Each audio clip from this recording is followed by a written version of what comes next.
Assalamualaikum warahmatullahi wabarakatuh. Saya Nadia Khairun Amalas akan mempresentasikan sebuah artikel hasil penelitian yang berjudul Resiliensi Perempuan Dewasa Awal Penyintas Hubungan Kekerasan dalam Pacaran dengan NIM 24070160073. Jadi artikel Jadi artikel yang saya ambil itu menggunakan metode kualitatif, yaitu mewawancarai 5 subjek korban kekerasan pada masa berumur 18 sampai 25 tahun di Kota Makassar pada 10 Januari 2022 sampai dengan 14 Januari 2022. Nah, jadi di sini hasil dan pembahasannya langsung akan menceritakan pengalaman yang dirasakan kelima subjek, yaitu NFS, HR, AFN, KK, dan NAP, mulai dari awal sampai akhir. Jadi yang pertama subjek NFS, NFS itu menjalin hubungan selama 2 tahun sejak usia 18 tahun. Nah, saat dia dapat kekerasan pada awalnya itu, kekerasannya bisa berupa didorong, ditarik paksa, dipukul, terus dicaci maki, terus dikontrol lagi. Terus caranya dia menghadapi kekerasan tersebut, dia cuman kayak diam dan berusaha tenang. Kalau misal seperti di keramaian aja, si NFS tuh berusaha tenang juga mengajak pelaku berbicara. Nah, dia tuh hubungan itu tuh masih berlaku karena dia tuh bertahan juga karena masih ada rasa sayang, terus menganggap pelaku tuh masih memberi perhatian. Walaupun demikian, nah habis itu karena mungkin gara kekerasannya sudah melampaui batas, akhirnya kan keluar dari hubungan. Keluar dari hubungan itu seperti upayanya NFS itu seperti menjalin hubungan baru biar rasa sayangnya tuh hilang. Nah, setelah putus, dia tuh mendapatkan pasangan yang mendukung kegiatan positifnya. Dia tuh mendapat dukungan seperti itu dan belajar untuk segera mengakhiri hubungan jika melihat tanda kekerasan di masa depan. Selanjutnya ada subjek HR. HR pas awal-awal dia tuh mendapat kekerasannya seperti psikologis, seperti larangan berkomunikasi dengan teman laki-laki, terus pakaiannya tuh diatur-atur, terus sama verbal. Nah, tanggapannya dia sendiri tuh malah menormalisasikan kekerasan tersebut sebagai bentuk kemarahan sesaat pelaku.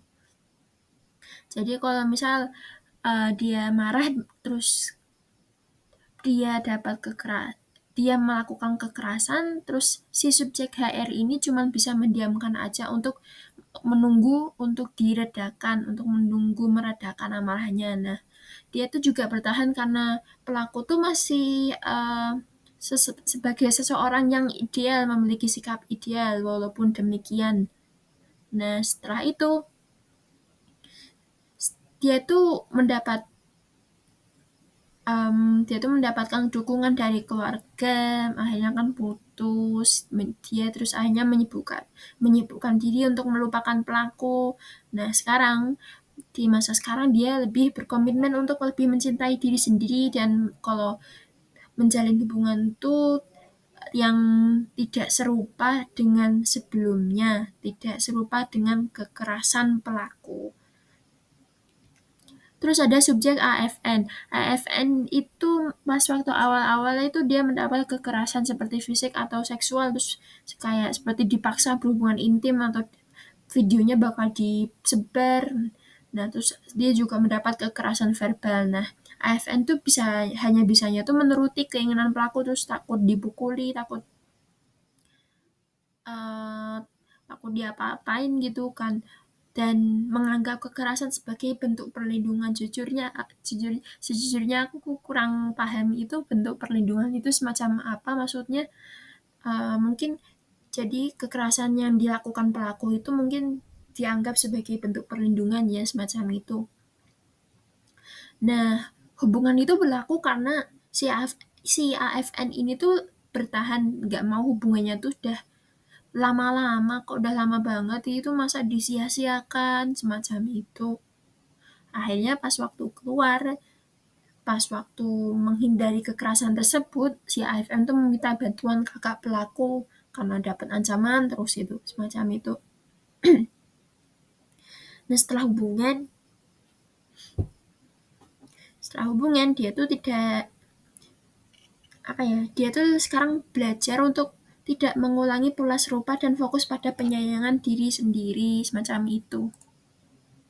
Lalu ada subjek subjek kakak. Nah, kakak itu udah hubungan selama 3 tahun sejak usia 20 tahun, pas waktu awal mendapatkan kekerasannya seperti bentuk dalam fisik dicengkram semacam itu, atau psikologis misal dikontrol via aplikasi pelacak, atau verbal atau seksual. Nah, tanggapannya berbeda dari yang lain, si kakak itu lebih membantah tapi malah dapat kekerasan lebih parah. Nah, akhirnya dia merasa pasrah, ya udah takut sih bakal nanti dapat kekerasan lebih gara-gara membantah. Nah, hubungan itu tuh berlangsung karena si kakak itu lebih bertahan karena menganggap tuh logika tuh tak bekerja saat sedang sayang. Maksudnya tuh si kakak tuh sayang, makanya logikanya tuh nggak bekerja walaupun mendapatkan perlakuan demikian, mendapatkan kekerasan semacam itu. Nah, semacam itu. Nah, habis itu untuk menjauhi pelaku, kakak itu upaya upaya berusaha membuat alasan alasan sebentuk apapun itu biar tidak ketemu. Nah, akhirnya juga mendapatkan dukungan keluarga untuk tidak kembali. Nah, dan pada masa sekarang itu si kakak itu akhirnya fokus mengembangkan karier, mencari pasangan yang tidak melakukan kekerasan. Lanjut pada si subjek NAP. NAP. Nah, pas dia juga hubungannya ternyata udah sejak lama ya, seperti kayak selama 7 tahun sejak usia 15 tahun ya. Subjek NAP itu mendapat kekerasan ekonomi, dipaksa memenuhi kebutuhan materi pelaku, terus dapat kekerasan psikologis seperti kontrol sosial media. Nah, si NAP itu menormalisasi kekerasan karena takut putus, tidak mempermasalahkan perlakuan pelaku, hingga pada akhirnya eh, biar walaupun belum putus ya, dia menyibukkan diri untuk melupakan rasa sayang dan mendapat dukungan keluarga. Nah, setelah berhubungan itu, si Sinap tuh lebih fokus pada pekerjaan, stabilisasi keuangan, mempercantik diri, serta berkomitmen untuk menghindari pasangan dengan sikap serupa di masa depan. Nah, dari sekian pengalaman yang diceritakan 5 subjek tersebut, saya coba analisis ada perubahan perkembangan. Sebelumnya mereka mungkin biasa-biasa aja, terus memasuki hubungan yang ternyata toksik. Seperti yang pertama, dampak kekerasan dalam pacaran. Itu sudah berpengaruh secara psikologis ya. Nah, pasti pasti bakal negatif juga karena itu bentuk kekerasan yang amat-amat negatif, sangat amat negatif. Habis itu ada peran resiliensi. Nah, mereka tuh ada perubahan perkembangan dari tanggapannya mereka sendiri seperti membantah, menormalisasikan, terus semacam semacam yang lain juga. Lebih ke apa ya? Kan tanggapan awalnya kan semacam itu ya, terus pada akhirnya kan juga habis itu merealisasikan diri, oh ternyata tuh semacam ini, oh ternyata tuh semacam itu. Akhirnya mereka juga ada upaya buat menghindari, mencegah, atau menanggapi kekerasan tersebut. Nah, pada akhirnya mereka bisa putus itu juga karena ada dukungan ya, baik dukungan sosial, keluarga, dukungan teman, dukungan seperti tadi kakak kandungnya pelaku. Nah, itu tuh maksudnya tuh apa ya?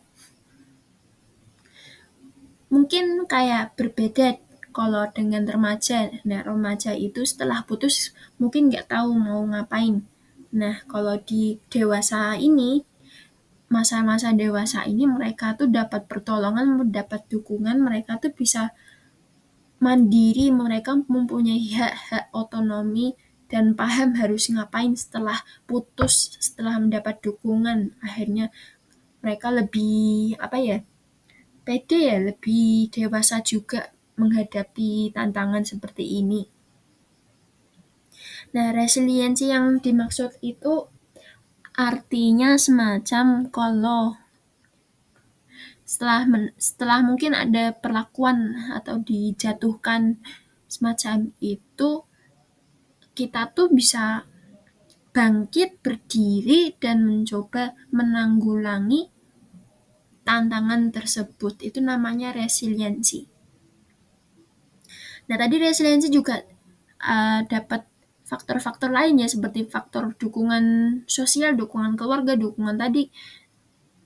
Makanya akhirnya memperkuat sikap resiliensi ini, terus resiliensi ini juga akhirnya berpengaruh pada keseluruhannya.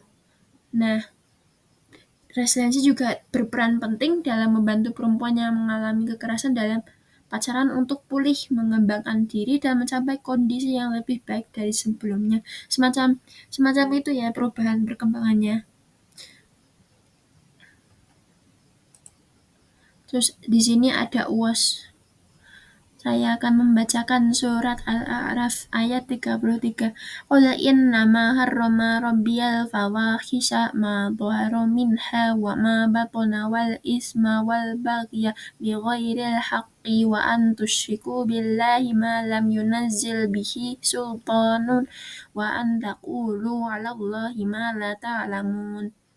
Yang artinya, katakanlah Nabi Muhammad, sesungguhnya Tuhanku hanya mengharamkan segala perbuatan keji, baik yang tampak dan yang tersembunyi, perbuatan dosa dan perbuatan melampaui batas tanpa alasan yang benar. Dia juga mengharamkan kamu mempersekutukan Allah dengan sesuatu yang Allah tidak menurunkan bukti pembenaran untuk itu, dan mengharamkan kamu mengatakan tentang Allah apa yang tidak kamu ketahui.